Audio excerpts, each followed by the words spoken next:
Hello. Today is the 6th of August, 2025.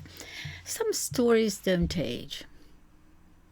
They resurface every now and again when they are needed.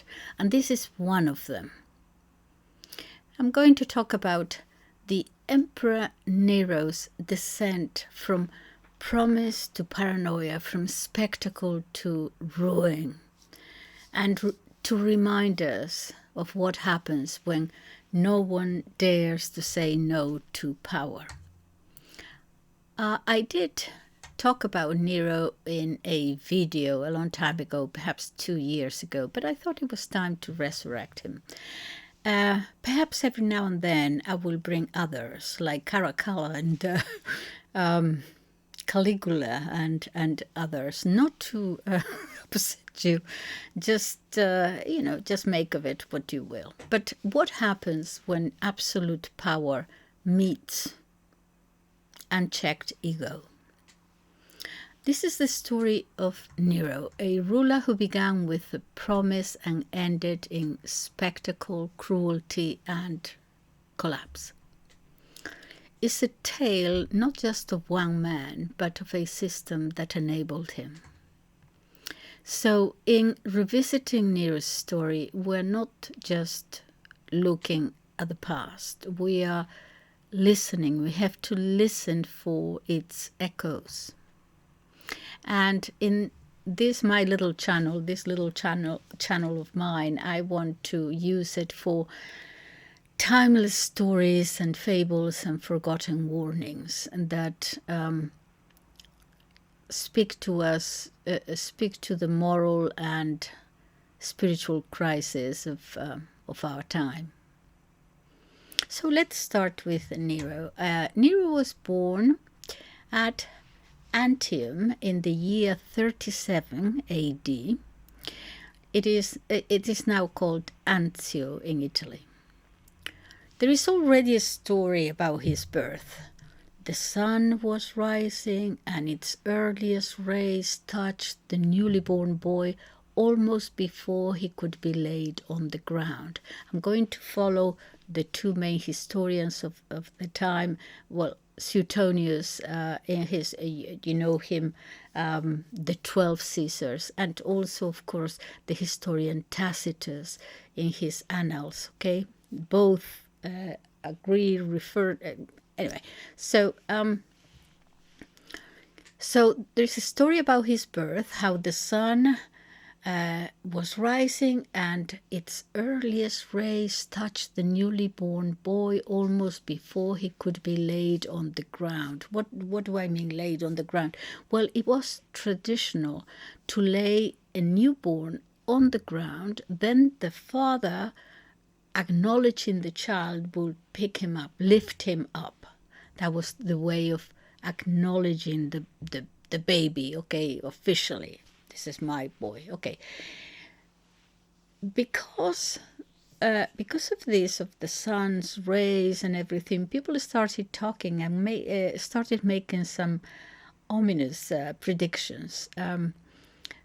Because his father, when he was receiving all the congratulations from everyone, actually said, and this is a quote, that any child born to himself and his wife Agrippina was bound to have a detestable nature and become a public danger. That was his father's prophecy. Okay, very quickly, at the age of 3, Nero lost his father, inherited a third of the state, but Gaius, who was also in the will, took everything for himself and also banished his mother, Nero's mother. He therefore grew up in poor circumstances under the care of his aunt, who chose no one else but a dancer and a barber to be his tutors. So a dancer and a barber, a makeup artist, I suppose. Okay. So, but nevertheless, his fortune was in time, it was restored to him in full, and his mother was also recalled from banishment by the Emperor Claudius. This is important. Okay. Now, Claudius's wife, Messalina, thought, nevertheless, that Nero would be a rival to the throne to her son, Britannicus, and sent assassins to strangle Nero, while he was sleeping, having his afternoon siesta. But they were driven away in terror. Apparently, people said this because a snake suddenly darted from beneath Nero's pillow, and they just obviously ran away. But this was based only, what people said, and the rumor was based only on the fact that there was a snake's sloughed skin found somewhere close by. In any case, his mother persuaded him to have this skin set in a golden bracelet, which he wore for a long, long time on his right wrist. After she died, he threw it away because it reminded him of her. Okay, so we all know about Emperor Nero, fiddling while Rome is burning and so on. But let's look at a few positive things first to see how we are descending into madness practically, I suppose, really. So a few not so bad things, positive things. Okay. Or not bad, he not worse than anybody else. He celebrated his formal introduction into public life by giving largesse to the people and bounty to the troops. He married Octavia and held games in the circus on behalf of Claudius's health, the emperor at the time. Claudius died when he was 16. Nero started off with a parade of virtue, giving Claudius a sort of a lavish funeral. He promised in an oration to the Senate that as a guarantee of his virtuous intentions, that he promised that he to model his rule on the principles laid down by the Emperor Augustus. He lowered and sometimes abolished taxes. About executions of felons, he is said to have said at one time, just as he was going to sign, he sighed and said, "Oh, how I wish I never learned to write." He never forgot a face and would greet people of whatever rank by name without a moment's hesitation. Once, when the Senate passed the vote, they were all applauding him and passed the vote of thanks to him, he actually said, "You should have waited until I have earned that applause. You should have waited until I have earned it."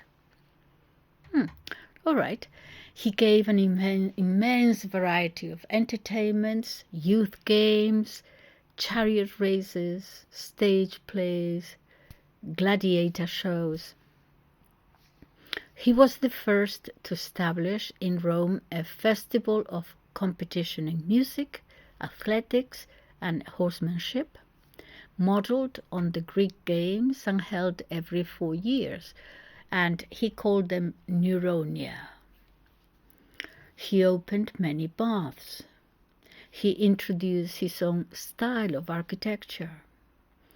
And many public abuses of corruption, for example, during his reign, were suppressed by the imposition of heavy penalties. Now, Suetonius says, talking about punishment, I'm going to go on a tangent a little bit, because when talking about punishments, Suetonius says, and I quote him, "Punishments were inflicted on the Christians, a sect professing a new and mischievous superstition. And the historian Tacitus, in his Annals, speaks of these too, saying that Nero used the Christians as scapegoats for the great fire of the year 64. Tacitus says explicitly that people thought that the fire was ordered by him, by Nero. That is what the people believed. So, I quote him, "In order to destroy the rumor, Nero supplied as perpetrators and executed with elaborate punishments people popularly called Christians, hated for their perversions. The name source was one such Christus, executed by the governor Pontius Pilate when Tiberius held power. The pernicious creed, suppressed at the time, was bursting forth again, not only in Judea, where this evil originated, but even in Rome, into which from all directions everything appalling and shameful flows and foregathers." Whoa. It was later to be France, I think, and now there might be some other empire. Anyway, it just seems to have. At first, I continue with the quote, Tacitus, "At first those who confessed were arrested. Then, on their evidence, a huge multitude was convicted, less for the crime of fire than for hatred of humankind." That is what they were convicted of. Their deaths were accompanied by derision. Covered in animal skins, they were to perish torn by dogs, or affixed to crosses, to be burnt for night illumination when daylight had faded. Nero offered his park for the show and staged games in the circus, mixing with the crowd dressed as a driver or riding a chariot. Ultimately, this roused pity. Guilty and deserving of extreme measures though they were, the Christians' annihilation seemed to arise not from public utility, but for one man's brutality. That is what Tacitus says. But anyway, that was later. Let me come back to the not so bad bits. He felt no ambition to extend the empire. He even considered withdrawing his forces from Britain, but then changed his mind because he thought it would reflect badly on the glory won by his adoptive father, Claudius. Music formed part of his childhood curriculum, and he very much developed a taste for it. Soon after his accession to the throne, he summoned the greatest lyre player of the day to sing to him after dinner and until very late. Then, little by little, he began to study and practice himself and practice conscientiously to strengthen his voice too. And ultimately, though his voice remained sort of weak and feeble and husky, he was pleased enough with himself, with his progress, to actually nurse theatrical ambitions. He wasted no time in getting his name entered in competitions with other lyre players. The Praetorian Guards would carry his lyre for him as he went up to play. And then, after taking his place and begging the audience's kind attention, because everyone was applauding so much, he started singing until the 10th hour.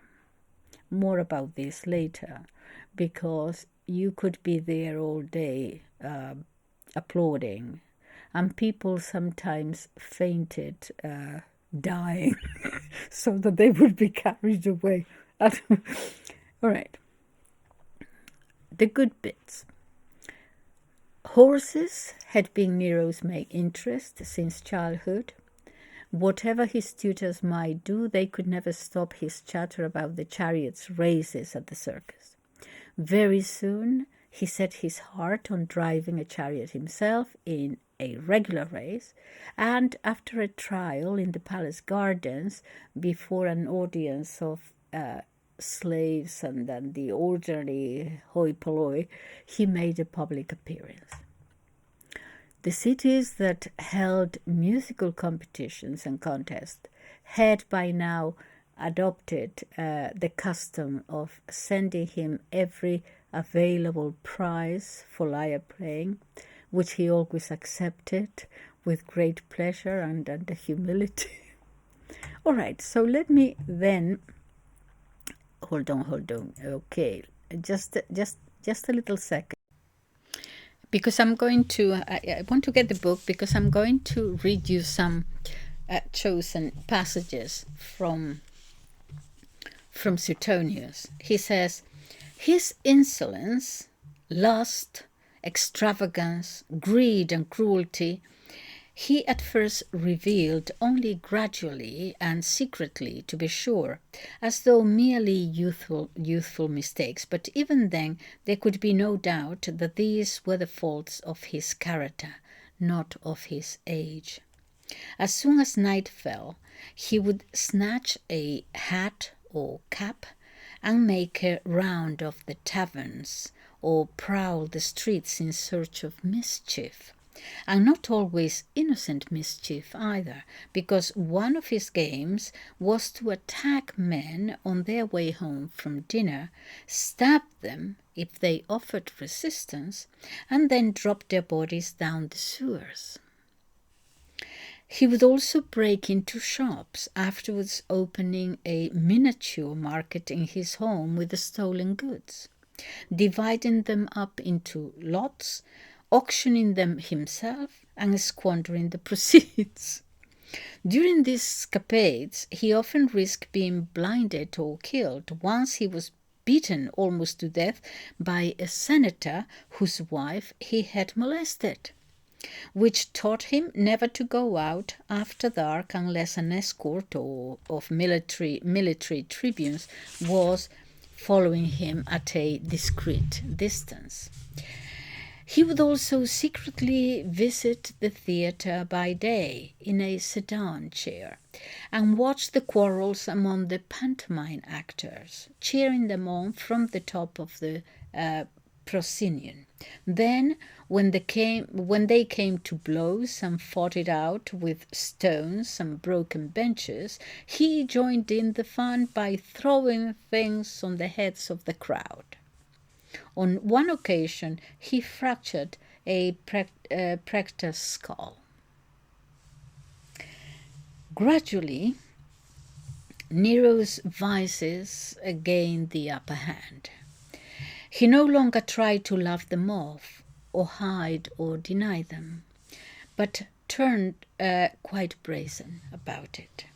His feasts now lasted from noon till midnight, with an occasional break for diving into a warm bath, or, if it were summer, into snow-cooled water.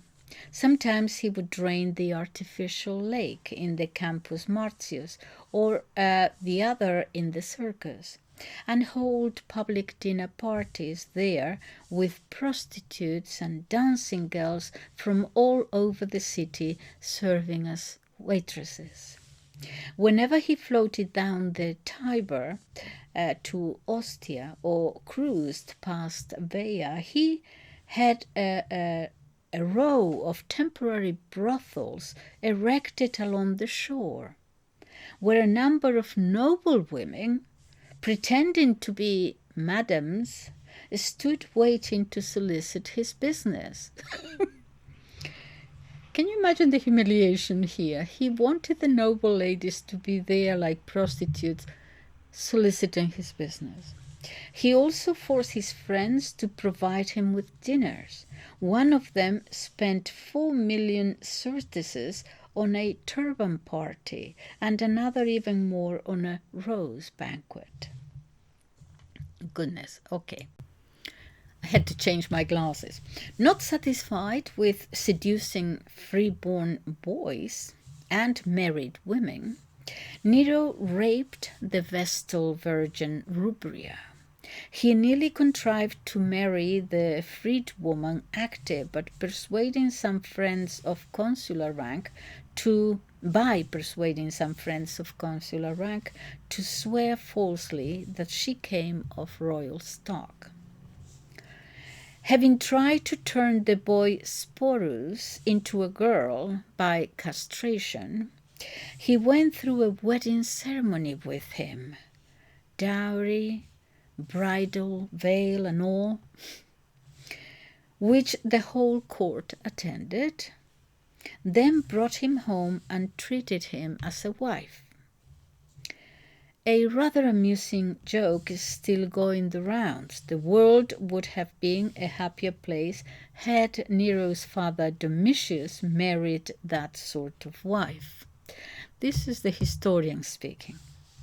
He dressed Sporus in the fine clothes normally worn by an empress, and took him in his own litter not only to every Greek fair, but eventually through the Sigillaria at Rome, kissing him amorously now and then. The passion he felt for his mother Agrippina was notorious. So he's with the boy and with his mother. Okay. The passion he felt for his mother Agrippina was notorious. But her enemies would not let him consummate it, fearing that if he did, she would become even more powerful and ruthless than she was. So he found a new mistress who was said to be her exact image. Some say that he did, in fact, actually commit incest with Agrippina every time they rode in the same litter. The state of his clothes when he emerged from the litter proved it, rumors say. Nero was as prodigal with his own chastity as with that of others, says the historian. And after befouling every part of his body, he at last invented a novel game. He was released from... This is the new game. He was released from a den, dressed in the skins of wild animals, and attacked the private parts of men and women who stood bound to stakes.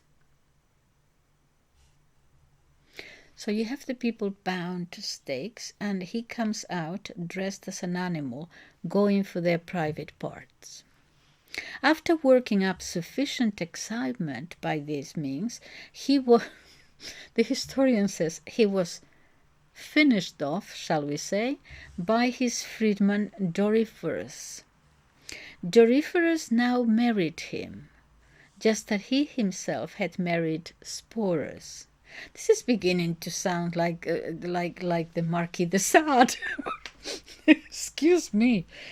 Doryphorus now married him, just as he himself had married Sporus.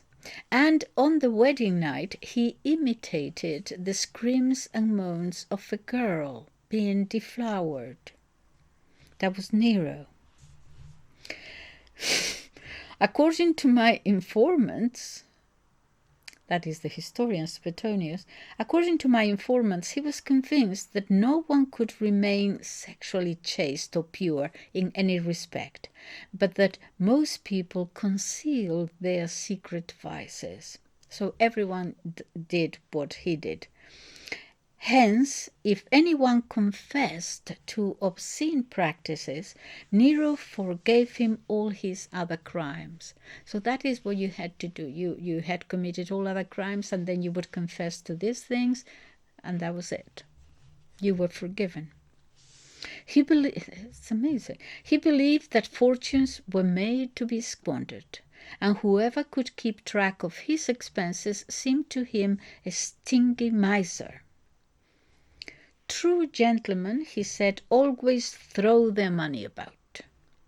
He professed deep admiration for his uncle Gaius merely because he had run through Tiberius's vast fortune, and he never thought twice himself about giving away or wasting money.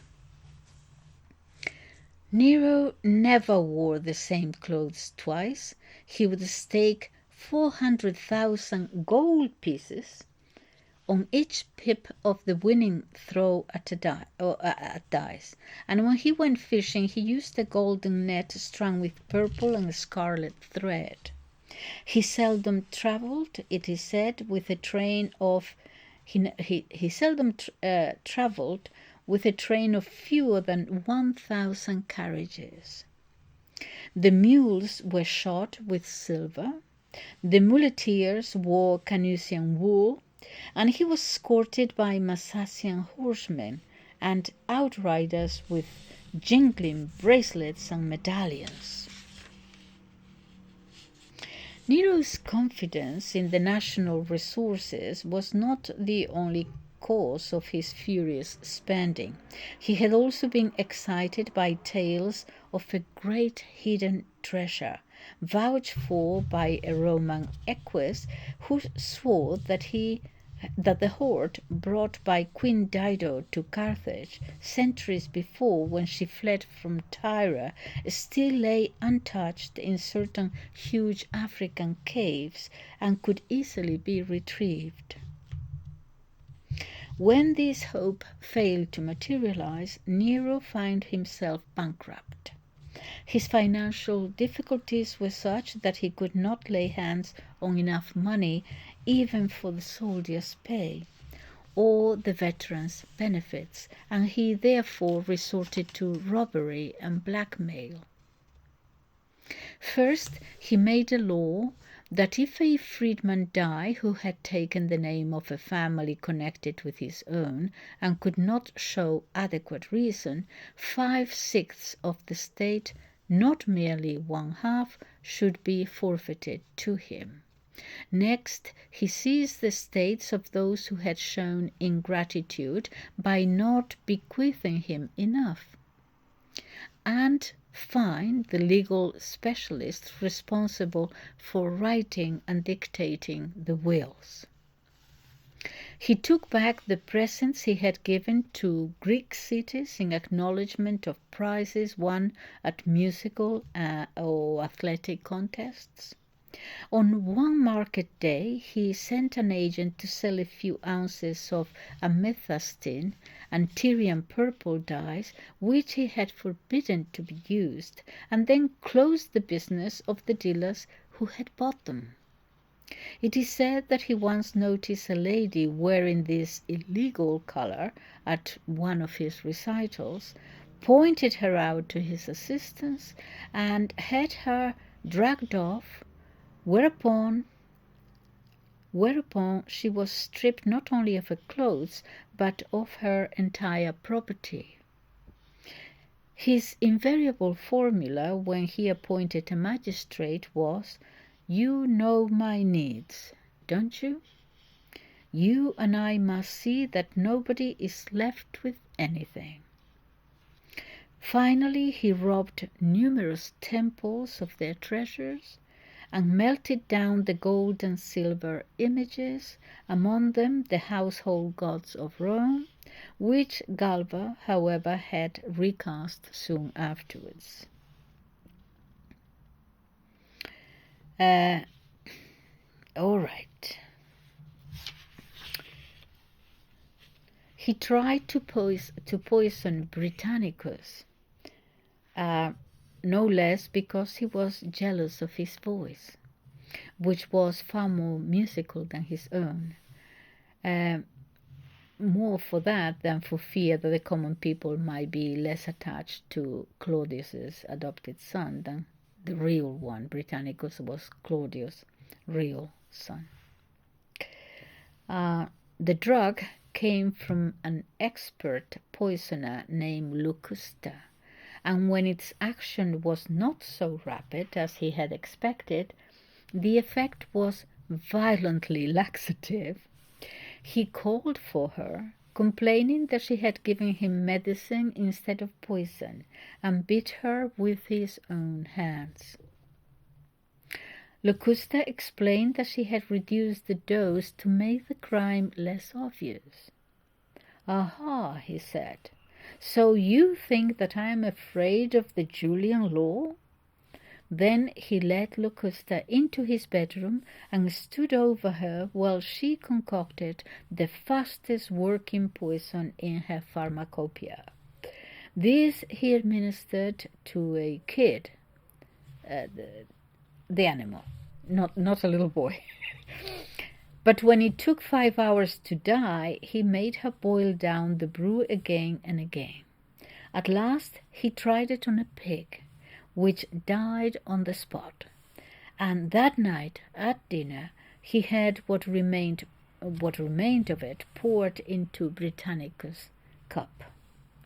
Britannicus dropped dead at the very first taste, but Nero lyingly assured the guests that the poor boy had long been subject to these epileptic seizures.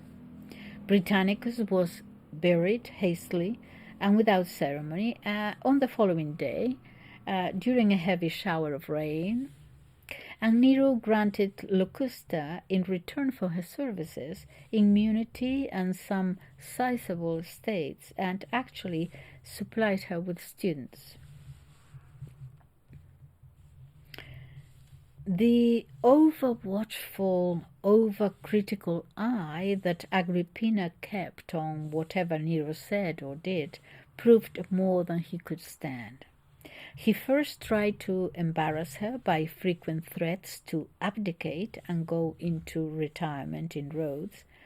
Then, having deprived her of all honor and power, and even of her Roman and German bodyguard, he expelled her from the Palatine.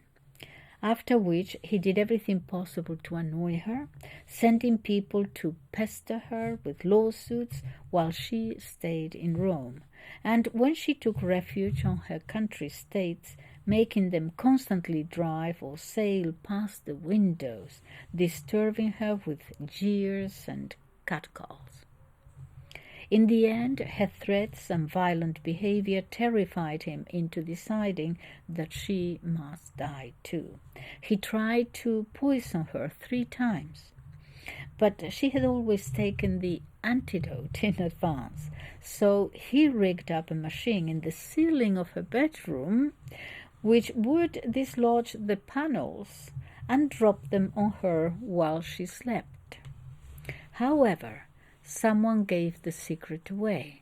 Then he had so it didn't work, and then he had a collapsible cabin boat design which would either sink or fall in on top of her. Under pretense of a reconciliation, he sent the most friendly note inviting her to celebrate the Quinquatrus with him at Baiae, and on her arrival he made one of his captains stage an accidental collision with the galley in which she had sailed. Then he protracted the feast until a late hour, and when at last she said, "I really must get back to Baiae," he offered her his collapsible boat instead of the damaged galley. Nero was in a very happy mood as he led Agrippina down to the quay, and even kissed her breasts before she stepped aboard. He sat up all night, on tenterhooks of anxiety, waiting for news of her death. At dawn, Lucius Agermus, her freedman, entered joyfully to report that although the ship had foundered, his mother had swum to safety, and that he need have no fears on her account. For want of a better plan, Nero ordered one of his men to drop a dagger surreptitiously beside Agermus, whom he arrested at once on a charge of attempted murder. After this, he arranged for Agrippina to be killed and made it seem as if he had sent Artemis to assassinate it, but committed suicide on hearing that the plot had miscarried. Other more gruesome details are supplied by reliable authorities, the historian continues. It appears that Nero rushed off to examine Agrippina's corpse, handling her legs and arms critically and, between drinks, discussing their good and bad points, the good and bad points of her legs. Though encouraged by the congratulations which poured in from the army and the Senate and the people, he was never thereafter able to free his conscience from the guilt of his crime. Oh, so he actually felt guilt. He was capable of it. Having disposed of his mother, well, not his real mother, but his adopted mother, Nero proceeded to murder his own aunt, Domitia. He found her confined to bed with severe constipation. The old lady stroked his downy beard affectionately. He was already full grown, murmuring, "Whenever you celebrate your coming of age and present me with this, I shall die happy." Nero turned to his courtiers and said laughingly, "In that case, I must shave at once," which he did. Then he ordered the doctors to give her a laxative of fatal strength, seized her property before she was quite dead, and avoided all legal complications by tearing up the will. After Octavia, he took 2 more wives, first Poppaea, Sabina, and then Statilia Messalina. Statilia Messalina, great-great-granddaughter of Augustus, General Statilius Taurus, who had twice been consul and won a triumph. To marry Statilia, he was obliged to murder her husband, the consul Atticus Bestinius. Life with Octavia, his first wife, had soon bored him, and when his friends criticized his treatment of her, he retorted, "The title of wife ought surely to be enough for her." The title of wife ought surely to be enough for her. He tried to strangle her on several occasions, but finally announced that she was barren and divorced her. This act made him so unpopular and caused so great a scandal that he banished Octavia and finally had her executed on a charge of adultery. Her innocence was proved by the refusal of the witnesses to testify against her, even under torture. So he bribed his old tutor Anicetus to confess, falsely, that he had tricked her into infidelity. Though he doted on Poppaea, whom he married 12 days after his divorce from Octavia, he kicked her to death while she was pregnant and feeling very ill, because she dared complain that he came home late from the races. Oh my goodness. So he kicked her, pregnant, he kicked her to death because she complained that he came home late from the races. Poppaea had borne him a daughter, Claudia Augusta, who died in infancy. There was no family relationship which Nero did not criminally abuse.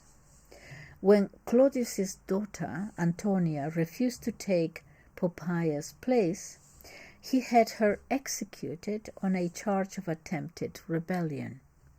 He likewise destroyed every other member of his family, including relatives by marriage.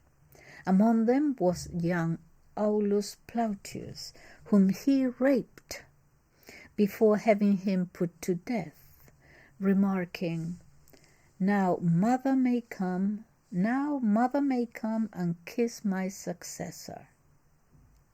He claimed that Agrippina had been in love, his mother had been in love with Aulus and had induced him to make a bid for the throne. There was also his stepson, Rufus Crispinus, Poppaea's child by her former husband. Nero had the boy's own slaves drowned him on a fishing expedition simply because he was said to have played at being a general and an emperor. He banished Tuscus, the son of his wet nurse and now procurator of Egypt, for daring to use the baths which he had built in preparation for Nero's visit to Alexandria. When his teacher Seneca, the philosopher Seneca, but he got there a little bit too late. I don't know, even if he had come in infancy, I don't know whether he could have done much, but when his teacher Seneca repeatedly asked leave to retire and had surrendered all his states, Nero swore that he had no cause to suspect the old man, whom he would rather die than harm, but he drove him to commit suicide nevertheless. He promised Burrus, the praetorian prefect, he promised him a cough mixture, but sent poison instead, and he also poisoned the food and drink of the rich old freedmen who had originally arranged for him to be adopted as Claudius's heir and were now acting as his advisors. Nero resolved on a whole-scale massacre of the nobility. What fortified him in this decision and seemed to justify it was that he had discovered two plots against his life. The earlier and more important of the two was the Pisonian conspiracy in Rome. The other was the Venetian conspiracy at Beneventum. When brought up for trial, the conspirators were loaded with 3 sets of chains.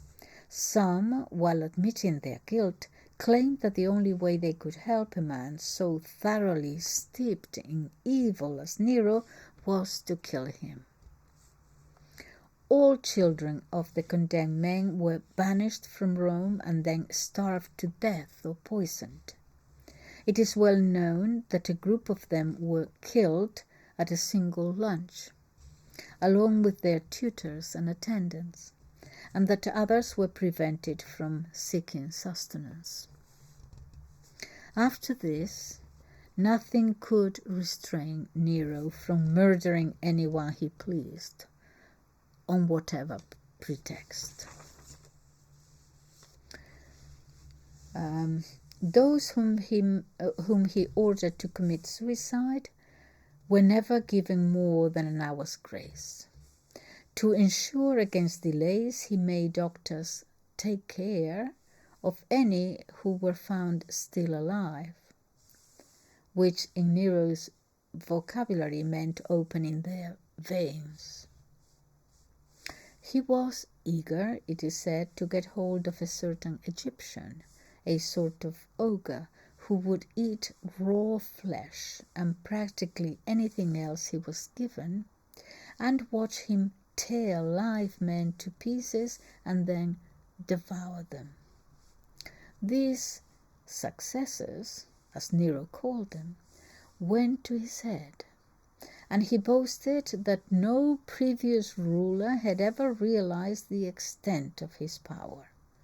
Often he hinted broadly that it was not his intention to spare the remaining senators, but would one day wipe out the entire senatorial order and let equites and freedmen govern the provinces and command the armies instead.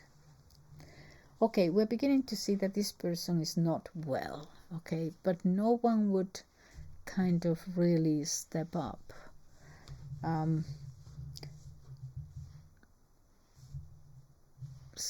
Once or twice, people tried to assassinate him, But there was no way that you could stop him. Here you have a madman and no one can stop him.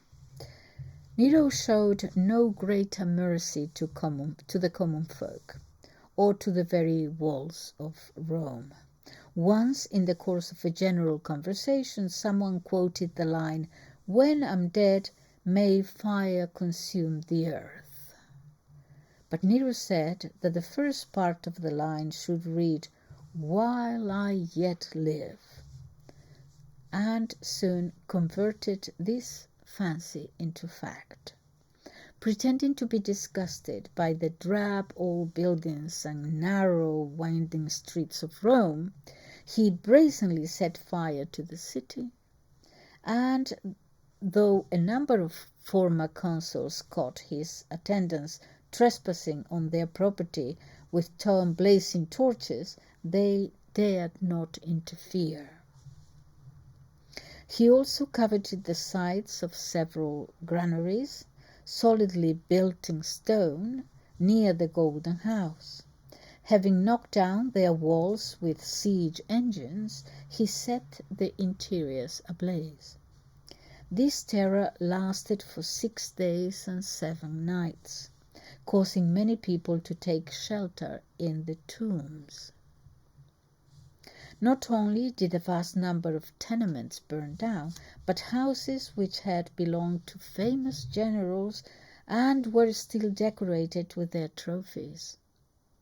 Temples, too, dating back to the time of the kingship, and others dedicated during the Punic and Gallic wars. In fact, every ancient monument of historical interest that had hitherto survived. What is this with dictators, that they also always go for buildings, historical buildings that they remind us of the past, of better times, of your own culture, of your own civilization.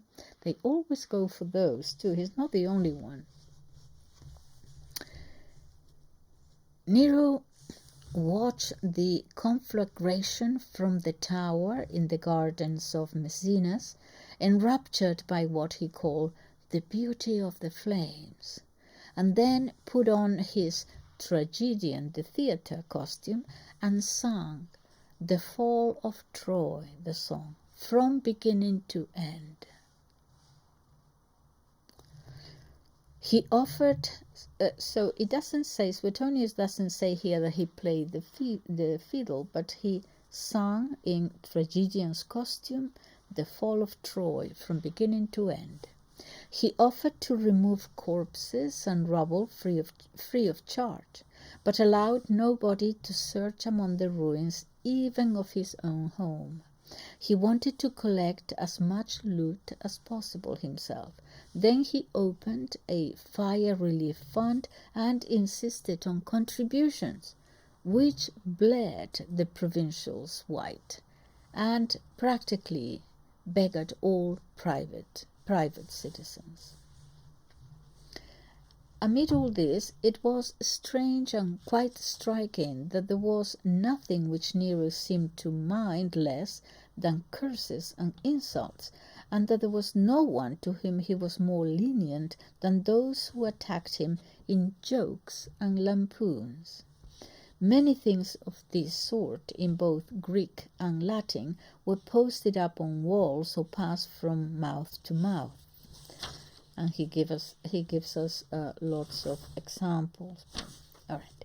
He never tried to trace the authors of these lampoons, and when an informer handed the Senate a short list of their names, he gave instructions that they should be let off lightly.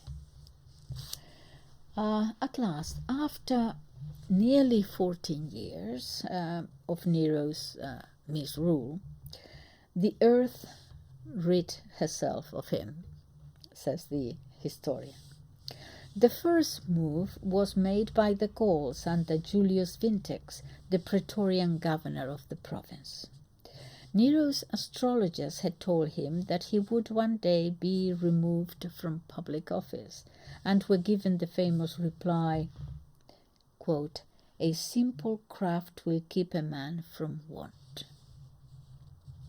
This refer doubtless to his lyre playing, which, although it might be only a pastime for a princeps, the emperor, would have to support him if he were reduced to earning a livelihood. Some astrologers forecast that if forced to leave Rome, he would find another throne in the east. One or two even particularized that of Jerusalem. Others assured him that he would recoup all his losses, a prediction on which he based his high hopes. For when he seemed to have lost the provinces of Britain and Armenia, but managed to regain them both, he assumed that the disasters foretold had already taken place. Then the oracle of Apollo at Delphi warned him to beware the 73rd year. And assuming that this referred to his own 73rd year, not Galba's, he looked forward, the other emperor, he looked forward cheerfully to a ripe old age and an unbroken run of good luck. So much so that when he lost some very valuable objects in a shipwreck, he hastened to tell his friends that the fish would fetch them back to him.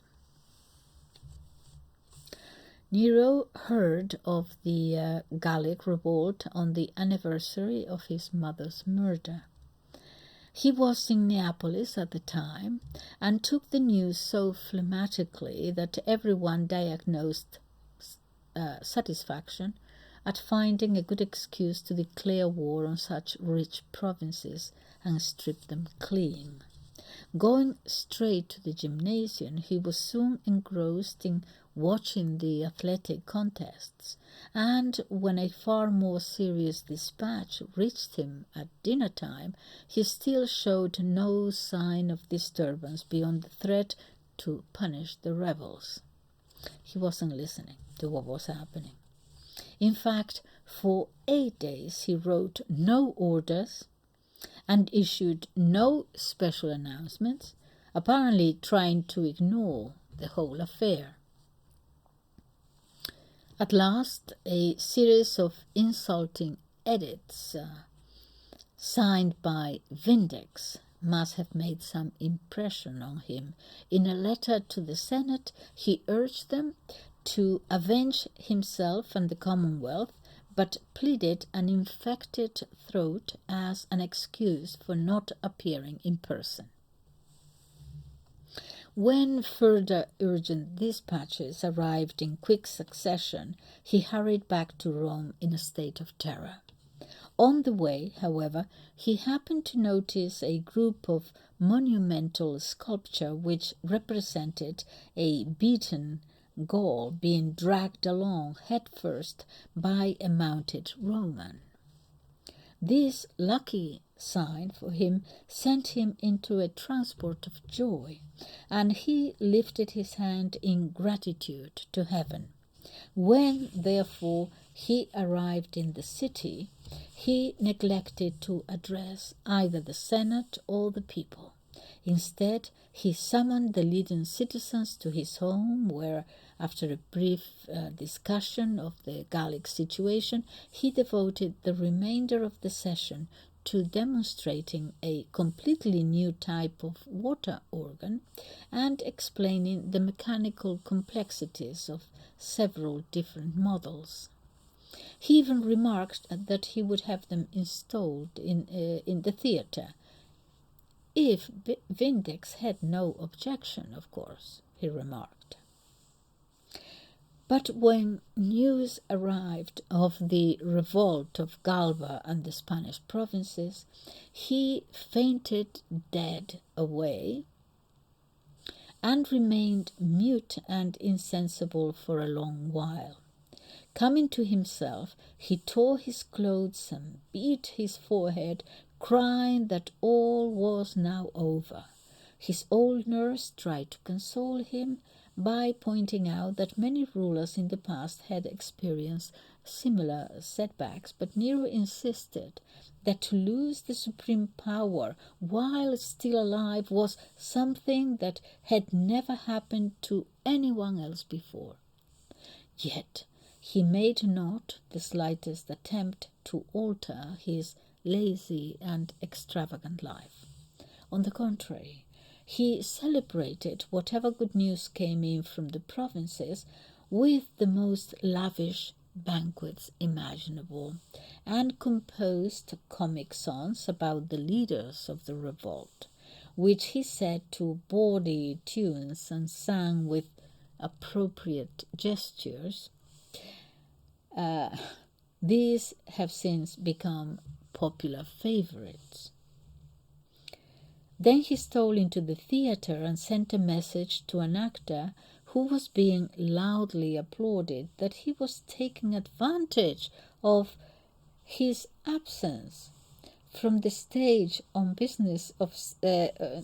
absence on matters of business of state by pushing himself forward in his absence. At the first news of revolt, Nero is said to have formed several appalling, though characteristic, schemes for dealing with the situation. Thus he intended to recall all army commanders and provincial governors and execute them on a charge of conspiracy, and to slaughter all exiles everywhere for fear they might join the rebels, and all Gallic residents at Rome because they might be implicated in the rising. He further considered giving the army free permission to pillage the Gallic provinces, poisoning the entire Senate at a banquet, and setting fire to the city again, but first letting wild beasts loose in the streets to hinder the citizens from coping with the blaze. However, he had to abandon these schemes not because he scrupled to carry them out, but because he realized their impracticability in view of the military campaigns soon to be forced on him. So he dismissed the consuls from office before their term ended and took over both consulships himself, declaring, it stands to reason, only a consul can subdue Gaul. But one day, soon after assuming the consular insignia, he left the dining room with his arms around two friends' shoulders, and remarked that when he reached Gaul, he would at once step unarmed in front of the embattled enemy and weep and weep. These would soften their hearts and win them back to loyalty. And on the next day he would stroll among his joyful troops, singing paeans of victory, which he really ought to be composing by now. In his military preparations, he was mainly concerned with finding enough wagons to carry his stage equipment, and arranging for the concubines who would accompany him to have male haircuts and be issued with Amazonian shields and axes. When this was settled, Nero called the Roman people to arms. But since not a single eligible recruit came forward, he forcibly enlisted a number of slaves, choosing the best from each household and refusing exemption even to stewards or secretaries. All classes had to pay now an income tax, and every tenant of a private house or flat was told that he owed a year's rent to the imperial exchequer. Nero insisted on being paid in none but newly minted coins, or in silver and gold of high standard.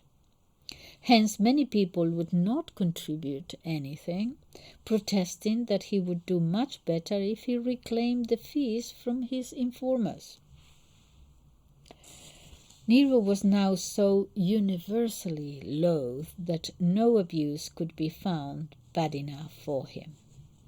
Insults were scrawled on columns about his crowing, having aroused even the cocks, and many people play the trick of pretending to have trouble with their slaves at night and shouting out, "Vengeance is coming." The implications of auspices, of omens old and new, and of his own dreams began to terrify Nero. In the past, he had never known what it was to dream, but after killing his mother, he dreamed that he was steering a ship and that someone tore the tiller from his hands. Next, his wife Octavia pulled him down into thick darkness, where hordes of winged ants swarmed over him. These are the dreams he's having. He was suffering from something, right? Then the statues of the nations which had been dedicated in the theatre of Pompeii began to hem him in and prevented him from getting away. Horrid dreams, really. While his favorite Asturian horse turned into an ape, or all except the head, which whined in a tune. Finally, the doors of the mausoleum opened by themselves, and a voice from inside called, "Enter, Nero."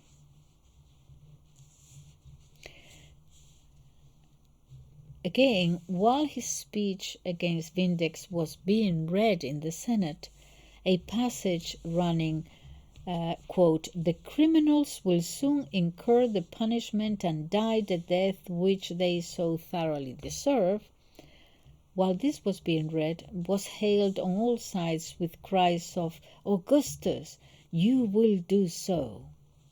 People also noticed that Nero, at his latest public appearance, sang the part of Oedipus in exile and ended with the line, "Wife, mother, father, do my death compel." When a dispatch bringing the news that the other armies had also revolted was brought him at lunch, he tore it up, pushed over the table, and sent smashing to the ground 2 of his Homeric drinking cups, so called because they were engraved with scenes from Homer. He made Locusta give him some poison, which he put in a golden box, and then crossed to the Servilian gardens, where he tried to persuade the tribunes and centurions of the praetorians to flee with him. Because his most faithful freedmen had gone ahead to equip a fleet at Ostia. Excuse me.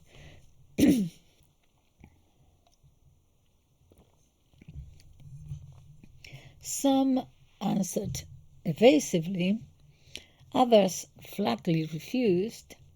One even shouted out the line, "Is it so terrible a thing to die?"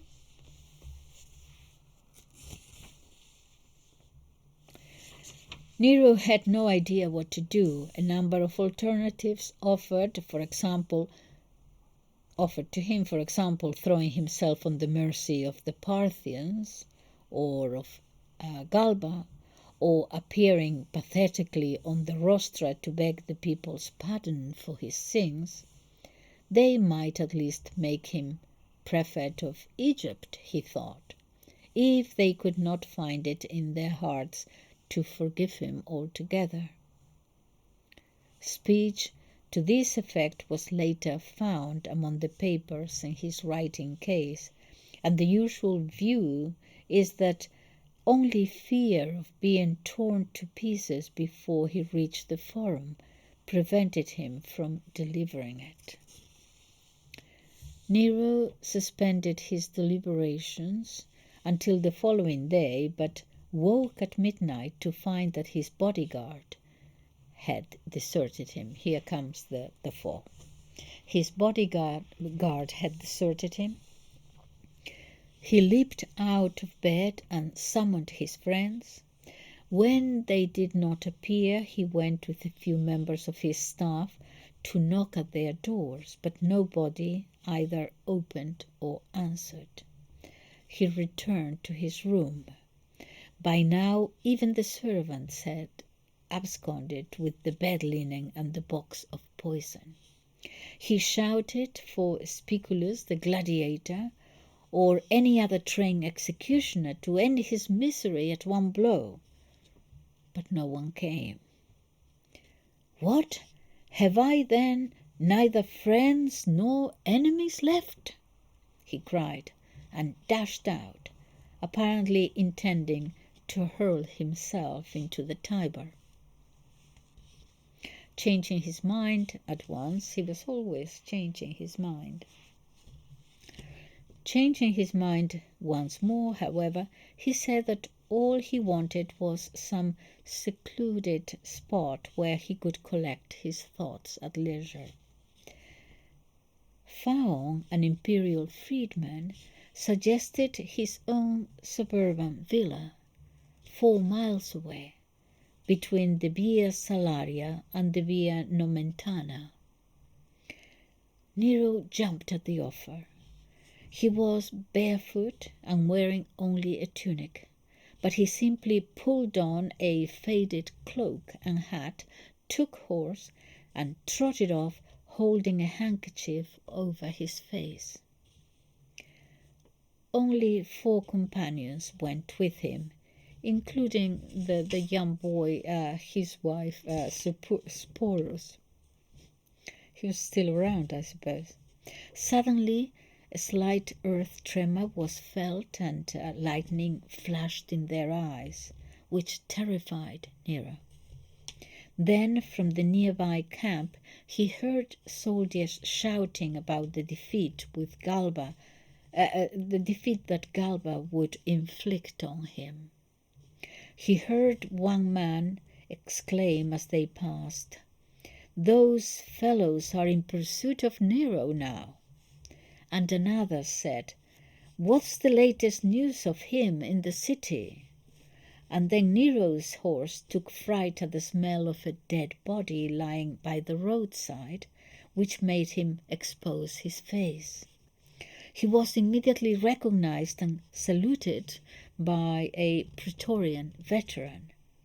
They reached a lane leading to Phaon's villa and, abandoning their horses, followed a path which ran through a briar patch and a plantation of reeds to the rear wall of the house. Because the going was difficult, Nero made them spread a cloak for him to walk on.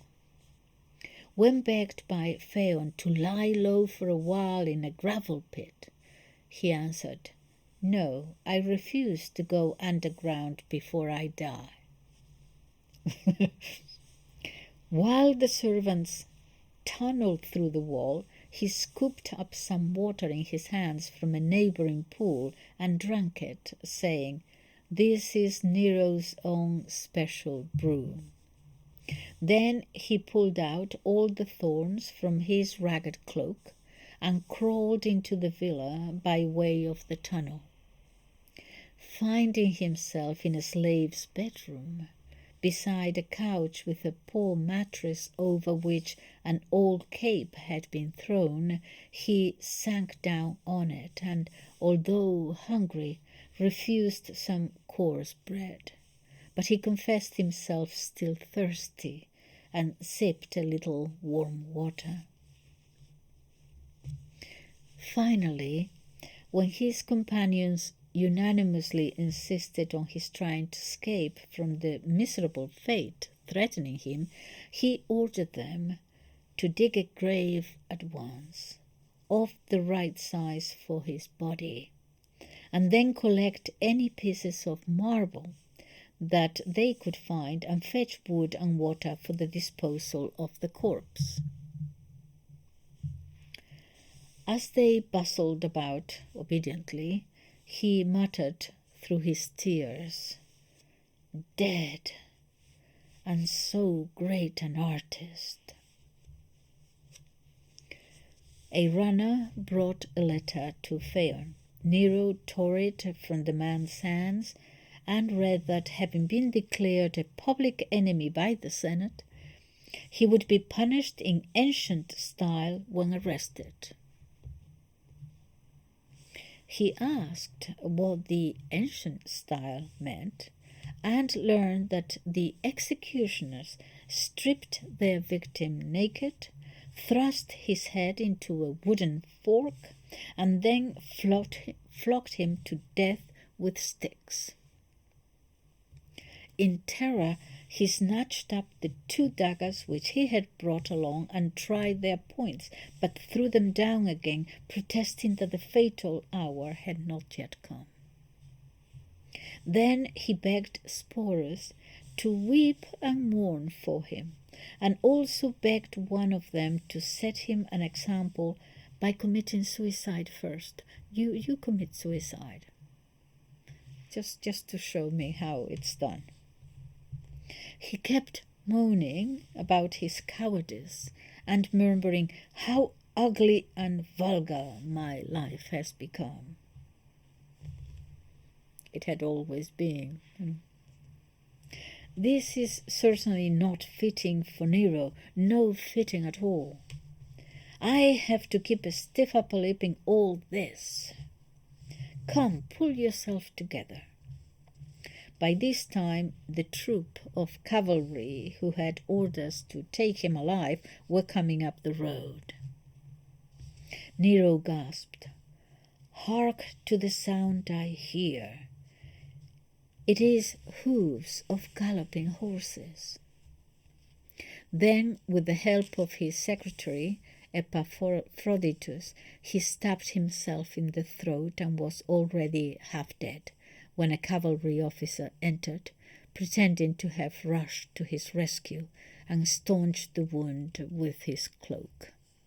Nero muttered, "Too late. But what fidelity!" So speaking, he died, with eyes glazed and bulging from their sockets, a sight which horrified everybody present. He had made his companions promise, whatever happened, not to let his head be cut off, but to have him buried all in one piece. Galba's freedman, Icelus, who had been in prison when the first news came of the revolt and was now at liberty again, granted this indulgence. They laid Nero on his pyre. Excuse me.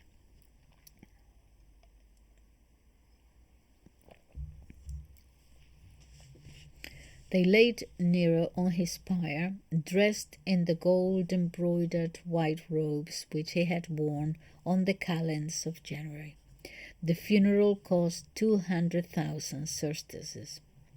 Aclogue and Alexandria, his old nurses, helped Acte, his mistress, to carry the remains to the Pincian Hill, which can be seen from the Campus Martius.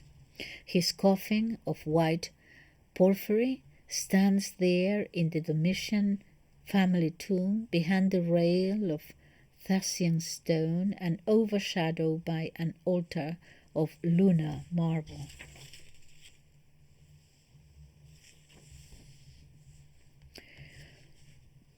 To conclude, Nero was of fairly average height, with a pustular or malodorous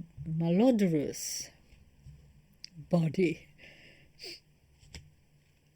Malodorous, he smelled badly. Is that what it means? Malodorous body and blondish hair. His face was pretty rather than handsome. His eyes blue-gray and rather weak. He had a squat neck. Sorry, getting tired. I'm just finishing. He had a squat neck, a protuberant belly, and very skinny legs. His health was amazingly good. For all his extravagant indulgence, he had only 3 illnesses in 14 years, and none of them serious enough to stop him from drinking wine or breaking any other regular habit. He did not take the least trouble to dress in an appropriate fashion, but always had his hair set in rows of curls. And when he visited Achaia, he let it grow long and hang down his back. He often appeared in public wearing an unbelted silk dressing gown and slippers, with a scarf tied around his neck. As a boy, Nero studied most of the usual subjects except philosophy. There you go. There you go. You have to be able to read and reason. Which Agrippina warned him was no proper pursuit for a future ruler, is the only one, well, not the only one. Not the only one, but certainly extremely important to teach you how to reason. His teacher Seneca hid the works of the old orators from him, intending to be admitted himself as long as possible. Intending to be admired himself as long as possible.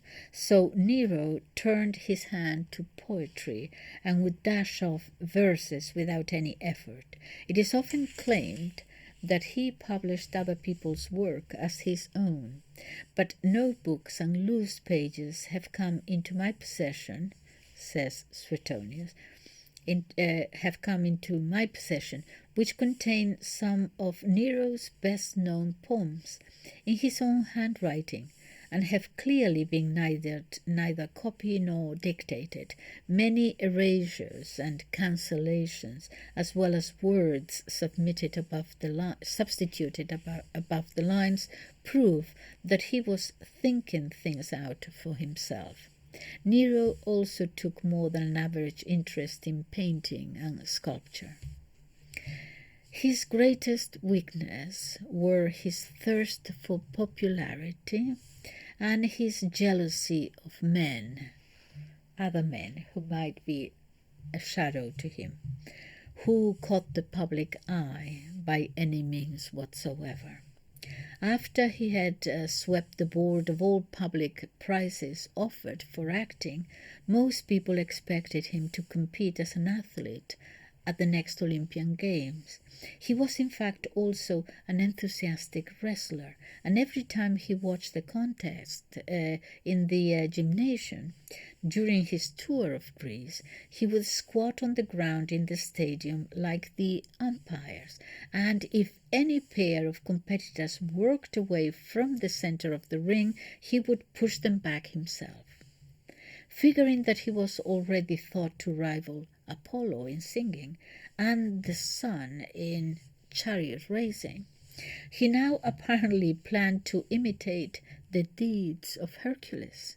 For according to one story, he had a lion so carefully trained that he could safely face it naked before the entire amphitheater, and then either kill it with his club or else strangle it. Just before the end, he even took a public oath that if he managed to keep his throne, he would celebrate the victory with a music festival, performing successively on water organ, reed pipes, and bagpipes, and on the last day would dance the role of Turnus from Virgil. Some people say he killed the actor Paris because he considered him a serious professional rival. Nero's unreasonable craving for immortal fame made him change a number of well-known names in his own favor. The month of April, for instance, became Neronius. and Rome was on the point of being renamed Neropolis. He despised all religious cults except that of the Syrian goddess. And one day he showed that he had changed his mind even about her by urinating on the divine image. He had come instead to wrest a superstitious belief, the only one, as a matter of fact, to which he ever remained faithful, in the statuette of a girl sent him by an anonymous plebeian as a charm against conspiracies. It so happened that a conspiracy came to light immediately afterwards. So he began to worship the girl as though she were a powerful goddess, and sacrificed to her 3 times a day, expecting people to believe that she gave him knowledge of the future. He did inspect some entrails once, a few months before his death, but they contain no omen at all favorable to him. And so Nero died at the age of 32 on the anniversary of Octavia's murder. That was Nero's. And Suetonius. And where is the other book? Recommend these books. They're good reading. Yes? Tacitus Annals. Okay, well, thank you for listening. Thank you. Bye-bye.